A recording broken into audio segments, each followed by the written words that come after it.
देख रहे हैं हमारा खास शो प्रार्थना हो स्वीकार। आपके साथ मैं हूं अदिति। आस्था के आज के सफर में आज हम आपको लिए चलेंगे विंध्याचल की पहाड़ियों में, एक ऐसे धाम पर जहां हुआ था भगवान श्री कृष्ण और जामवंत के बीच 27 दिनों तक घनघोर युद्ध, और जिसके बाद मिटा था माधव के सर से एक कलंक। जामवंत की पुत्री जामवंती के साथ इसी गुफा में हुआ था श्री कृष्ण का विवाह, और कहते हैं कि इस गुफा से जुड़ी स्यमंतक मणि की कथा, और साथ ही यहाँ एक ऐसा बीजक लिखा गया जिसने इस गुफा को खजाने से जोड़ दिया। तो चलिए करते हैं इस चमत्कारिक गुफा की पड़ताल।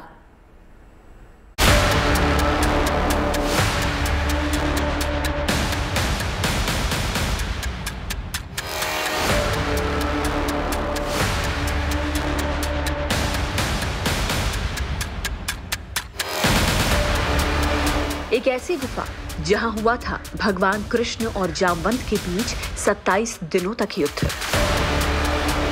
विंध्याचल की पर्वतमाला में बनी इसी गुफा में जाकर मिटा था भगवान कृष्ण पर लगा चोरी का कलंक। महाबली जामवंत त्रेता युग के रामायण काल में भी थे और द्वापर युग के महाभारत काल में भी। रामायण काल में वो विष्णु अवतार में श्री राम के प्रमुख सहायक थे, वहीं महाभारत काल में उन्होंने विष्णु अवतार में श्री कृष्ण से युद्ध तक लड़ा। आखिर उन्होंने ऐसा क्यों और किस लिए किया, इसका जवाब पुराणों और शास्त्रों की कथाओं में मिलता है। मान्यता है कि भगवान श्री कृष्ण अपने ऊपर लगे स्यमंतक मणि की चोरी का कलंक मिटाने के लिए यहाँ आए थे। धार्मिक ग्रंथ प्रेम सागर में भी इस घटना का उल्लेख मिलता है। ऋषराज जामवंत की गुफा में ये युद्ध 27 दिनों तक हुआ था, जिस गुफा से जुड़ी है स्यमंतक मणि की कथा। मान्यता है कि एक ऐसी मणि है जो एक दिन में 2 क्विंटल तक सोना देती है। जो गुफा द्वापर और त्रेता युग का संगम है। कहते हैं कि इस गुफा में कई महल और दरवाजे हैं। कहते हैं कि आज भी स्यमंतक मणि के कारण इस गुफा में अकूत खजाना दबा हुआ है। ये चमत्कारी गुफा बनी है मध्य प्रदेश के रायसेन जिले से 120 किलोमीटर दूर बरेली तहसील के जामगढ़ में, जहां जामवंत की बेटी जामवंती और श्री कृष्ण के विवाह की मान्यता है।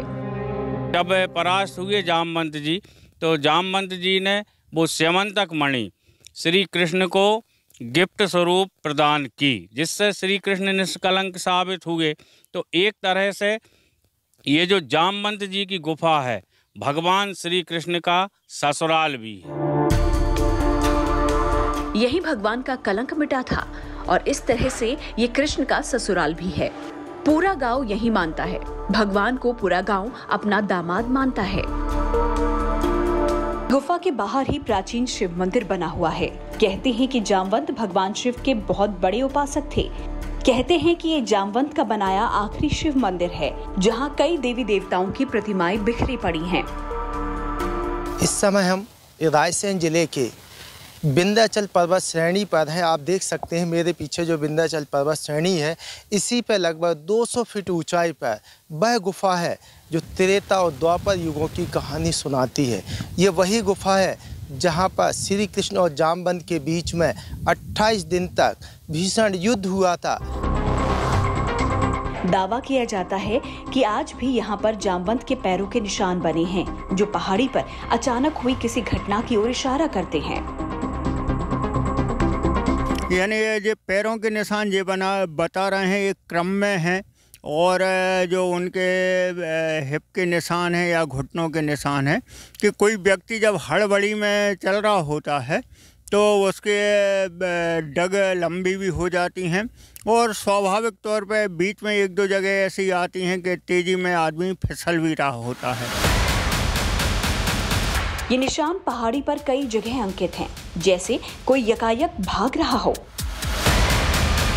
जामवंत जी के मंदिर से लगभग 500 मीटर दूरी पर बैठे हुए हैं, और जो दंत कथा हमको बताई गई थी, जिसके अनुसार जामवंत जी ने वहाँ से छलांग लगाई, और लगाने के बाद वो यहाँ आए तो यहाँ आके 2 पैरों के चिन्ह बने हुए हैं।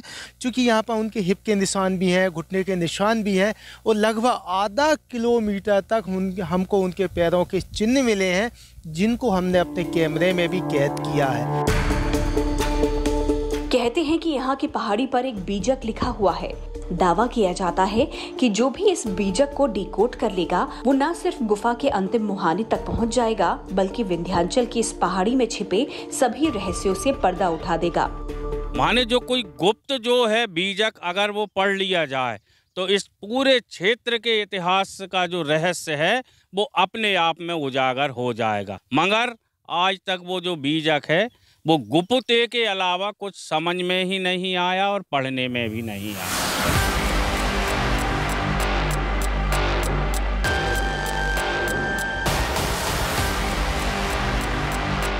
कहते हैं कि गुफा कहाँ तक जाती है, आज तक कोई भी इसका पता नहीं लगा सका।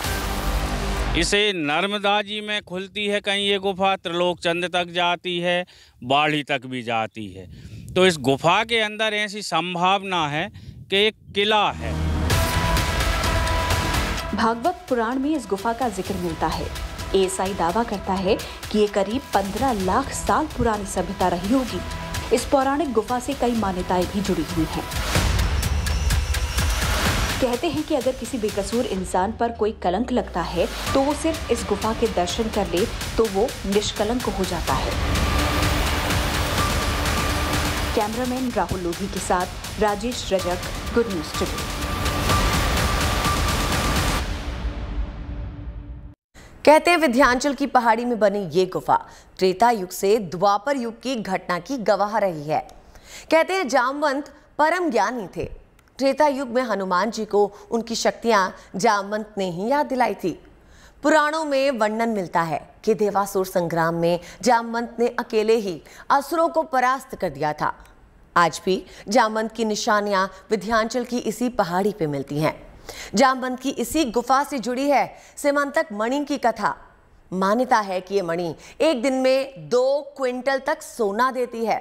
श्री कृष्ण का विवाह जामवंती से हुआ था और आज भी जामगढ़ के वासी श्री कृष्ण को अपना दामाद मानते हैं।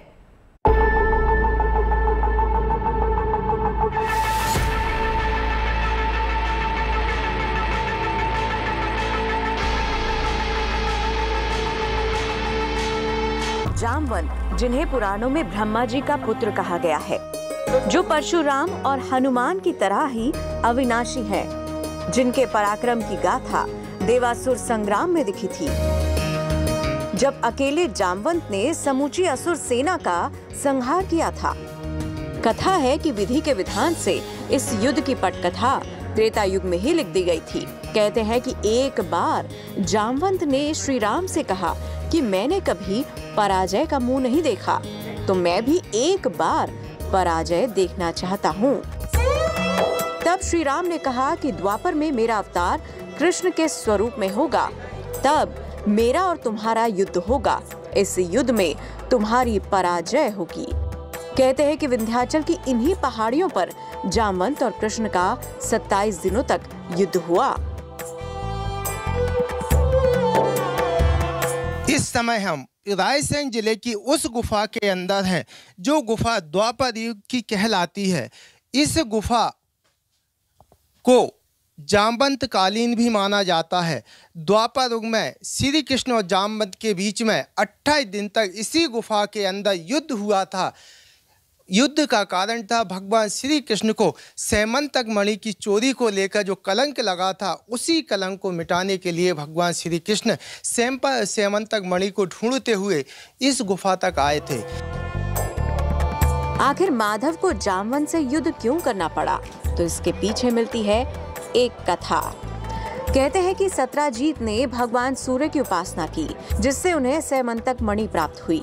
कथा है कि एक दिन भगवान कृष्ण चौसर खेल रहे थे, तभी सत्राजीत वो मणि को लेकर आया। सूर्य के समान चमक रहे सत्राजीत को देख कृष्ण ने सत्राजीत से कहा कि अरे सत्राजीत, तुम्हारे पास अलौकिक दिव्य मणि है, वो तो किसी राजा के पास होनी चाहिए। इस पर सत्राजीत वहाँ से तुरंत चला गया और मणि को घर के मंदिर में रख दिया। एक दिन सत्राजीत के भाई प्रसेनजीत उस मणि को पहनकर शिकार करने गए। वन में प्रसेनजीत को एक सिंह ने मार डाला और मणि छीन ली। कथा है कि उस सिंह को रीछराज जामवंत ने मारकर वो मणि ले ली। सर सुना तो ये है कि भगवान श्री कृष्ण और जामवंत जी के दिन 28 दिन तक ये युद्ध हुआ था। सैमंतक मणि को लेकर ये युद्ध हुआ था। बताया जाता है कि सैमंतक मणि एक दिन में 8 बार सोना देती थी। ये उस मणि के चक्कर में हुआ था, जो सामंतक मणि थी उसी के चक्कर में 28 रोज बताते थे हमारे बुजुर्ग लोग, और यहाँ बहुत ही भयंकर युद्ध चला था। कहीं ना कहीं ये द्वापर युग त्रेता से जुड़ी हुई गुफा है। यहाँ कई ऐसे रहस्य छुपे हुए हैं। जैसे जैसे अंदर जाते हैं ये उतनी सक्रिय होती जाती है, फिर लास्ट में कॉर्नर पे पहुंच के ना ये एकदम सक्रिय हो जाती है, जहाँ की लेट कर अंदर जाना पड़ता है। कथा है कि जब प्रसेनजीत वापस नहीं आए तो सत्राजीत ने समझा कि मेरे भाई को श्री कृष्ण ने मारकर मणि छीनी है। चोरी का ये संदेह पूरी द्वारका में फैल गया। जब ये बात श्री कृष्ण को पता चली तो उन्होंने चोरी का कलंक मिटाने के लिए मणि की खोज में निकल पड़े। वो रीछ के पैरों के चिन्ह देखते हुए एक गुफा तक पहुँचे। गुफा में जाकर श्री कृष्ण ने देखा कि प्रकाशवान मणि को रीछ का एक बालक खेल रहा है। श्री कृष्ण ने मणि को उठा लिया। ये देखकर जामवंत क्रोधित हो गए। इस दौरान 27 दिनों तक दोनों में युद्ध होता रहा। कथा है कि 27 दिनों तक जामवंत ने केशव से युद्ध किया। हार देखकर जामवंत ने श्री राम को पुकारा तो प्रभु ने अपना वास्तविक स्वरूप दिखाया। जामवंत जी को आभास हुआ ये तो भगवान श्री राम है। फिर जामवंत जी नतमस्तक हुए, उनने अपने प्रभु राम को पहचाना और वो स्यमंतक मणि उन्हें भेंट स्वरूप प्रदान की। कथा कहती है कि इसके बाद जामवंत ने स्यमंतक मणि कृष्ण को दे दी और अपनी पुत्री जामवंती का विवाह भी कृष्ण के साथ कर दिया। जामवंत और कृष्ण के बीच जो 27 दिनों तक युद्ध हुआ उसमें भगवान श्री कृष्ण ने जामवंत जी को परास्त किया। जब श्री जामवंत जी परास्त हो गए उसके पश्चात जामवंत जी ने अपनी पुत्री जाम्बवती का विवाह श्री कृष्ण से किया। कहते हैं जामवंत की इन गुफाओं में आज भी टनों क्विंटल सोना छिपा है, जिसकी कुंजी यहाँ वर्णित बीजकों में लिखी है। उस अगर अपन प्रमाण को मान लें तो एक संभावना है ये इसमें जो किला हो सकता है, तो निश्चित रूप से यहाँ सोने का बहुत विपुल भंडार भी है। मान्यता है कि पहाड़ी पर जो पद चिन्ह बने हैं वो भगवान जामवंत की ही है। इसके पीछे कई कथाएं हैं। आज भी रायसेन के भगदेही में भगवान त्रिलोकचंद का एक मंदिर बना हुआ है, जिसका सिरा विंध्याचल की इन्हीं पहाड़ियों से जुड़ता है। कैमरामैन राहुल लोधी के साथ Rajesh Rajak, good news today. मान्यता है कि विंध्याचल पर्वत पर जामवंत रहा करते थे। यहाँ के जामगढ़ भगदेही में आज भी जामवंत की कथाएं कही जाती हैं। कथा है कि यहाँ जामवंत जी शिवलिंग की स्थापना कर रहे थे, तभी यहाँ एक चमत्कारी घटना हुई जो आज तक अनवरत हो रही है। महादेव का ये धाम त्रेता युग से लेकर द्वापर युग तक की गाथाएं समेटे हुए है, जिसे आज त्रिलोकचंद महादेव के नाम से जाना जाता है, जो धरती के दगर्भ से धीरे धीरे बाहर आ रहे हैं।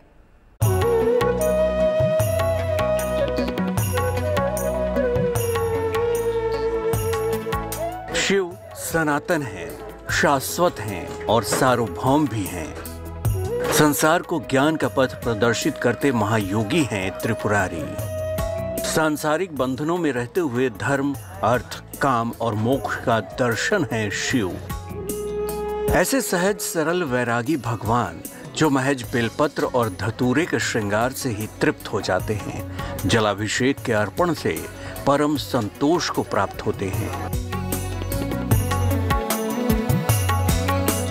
भोलेनाथ जो असुरों के भाग्य विधाता हैं, तो देवताओं के भी रक्षक हैं।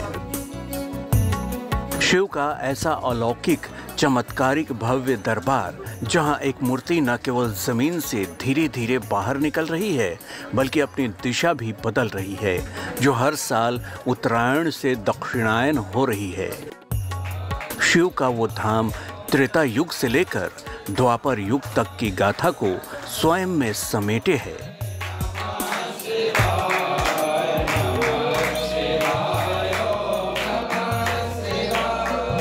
जहां लगातार 77 सालों से यज्ञ और हवन होता रहता है। भजन कीर्तन से मंदिर परिसर शिवमय रहता है।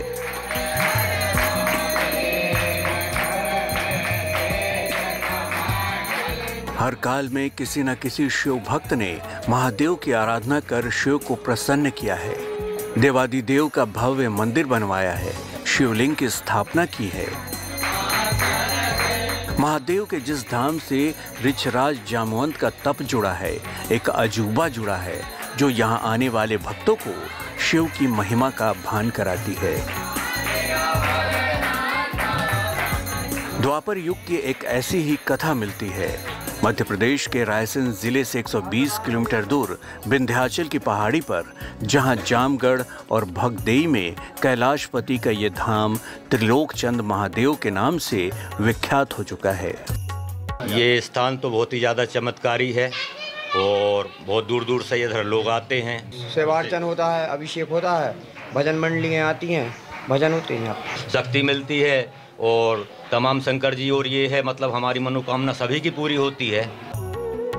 आपने महादेव की कई चमत्कारिक धामों के दर्शन किए होंगे, शिवलिंग और शिव मूर्तियों का दीदार किया होगा, लेकिन भगवान त्रिलोकचंद का ये धाम एक अजूबा बन चुका है, जिसे देखने श्रद्धालुओं का रेला उमड़ता है और शिव भक्ति का साक्षात चमत्कार दिखता है।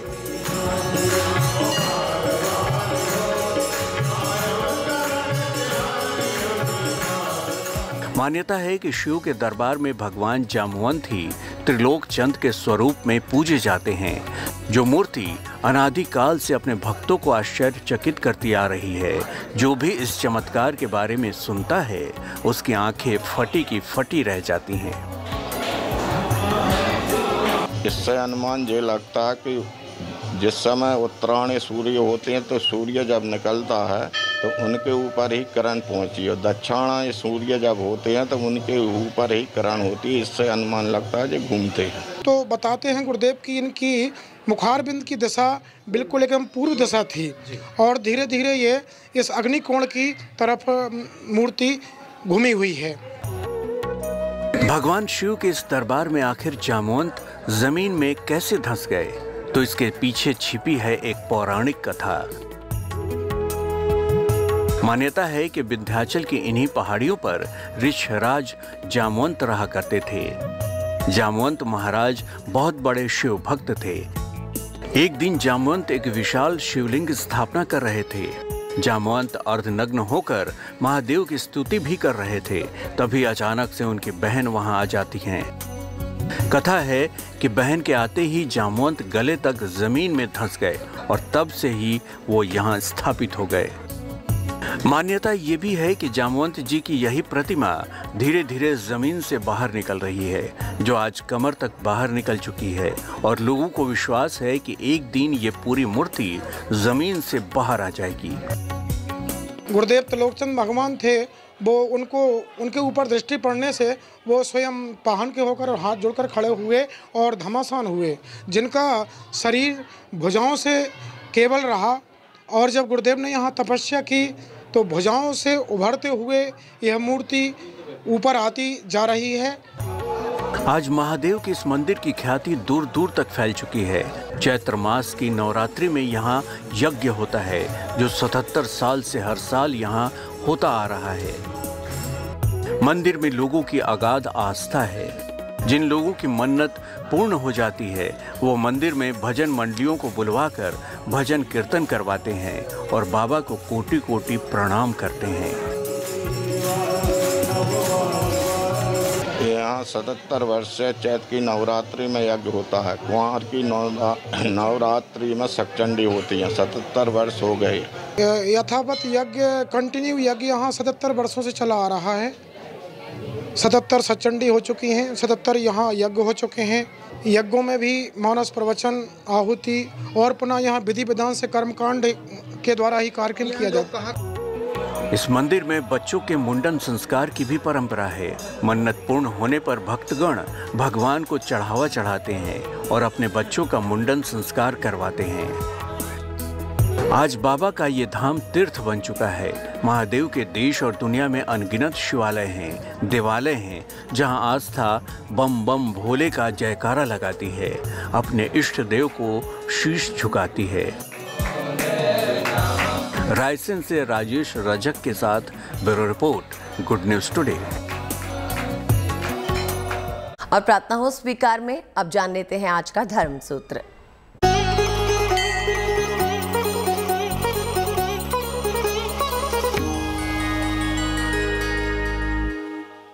देखिए, तुलसी का जो पौधा है वो हिंदू धर्मशास्त्रों में सबसे ज़्यादा पवित्र माना जाता है। और तुलसी का पौधा अगर आप अपने घर में लगाते हैं, उसके संपर्क में रहते हैं, यानी अपने कमरे के पास लगाते हैं या घर के बीचों बीच आंगन में लगाते हैं, उसकी पूजा करते हैं, उसके कांटेक्ट में रहते हैं, तो आप स्वस्थ रहते हैं। और अब तो तुलसी के पत्तों से बहुत सारी दवाइयाँ बनने लगी हैं, जो दवाइयाँ आपको स्वस्थ बनाए रखती हैं। तो यहाँ भी धर्म को विज्ञान से जोड़ दिया गया है और ये कहा गया है कि तुलसी का पौधा अगर आप अपने घर में लगाते हैं, नियमित रूप से उसके संपर्क में रहते हैं, नियमित रूप से उसकी पूजा करते हैं, तो आप स्वस्थ बने रहते हैं। तो इसी के साथ प्रार्थना हो स्वीकार में बस इतना ही। मुझे आनी अदिति को दीजिए इजाजत और देश और दुनिया की बाकी खबरों के लिए आप देखते रहिए GNT यानी